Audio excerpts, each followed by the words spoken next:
కోటప్పకొండ తిరునాళ్ల ఆదాయం 1,63,00,000. కోటప్పకొండ త్రికోటేశ్వర స్వామి తిరునాళ్లకు దేవస్థానానికి 1,63,48,227 రూపాయలు ఆదాయం లభించినట్లు ఆలయ ఈవో జి శ్రీనివాసరెడ్డి తెలిపారు.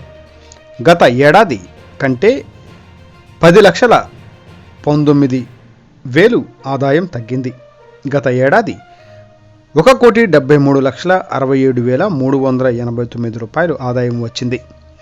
దర్శనం, అభిషేకం, టికెట్ల విక్రయం ద్వారా 54,999 రూపాయలు, హుండీల ద్వారా 70,53,000, ప్రసాద విక్రయాల ద్వారా 35,92,000 లభించిందని ఈవో వివరించారు.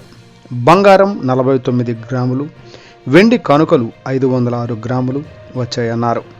దేవస్థానంలో ఈవో జి శ్రీనివాసరెడ్డి, దేవాదాయ శాఖ అధికారులు శ్రీధర్ రెడ్డి, మంజూష పర్యవేక్షణలో హుండీల లెక్కింపు జరిగింది. దేవస్థానం ఆదాయం గత ఏడాది కంటే గణనీయంగా తగ్గింది. తిరునాళ్ల ఆదాయం 10,19,000 కాగా గత ఏడాది కంటే తగ్గడం గమనార్హం. అలాగే తలనీలాల ద్వారా వచ్చే ఆదాయం కూడా 19,32,000 తగ్గింది. వెరసి దేవస్థానం ఆదాయం 29,51,000 తగ్గినట్లుగా కార్యాలయ గణాంకాలు తెలియజేస్తున్నాయి.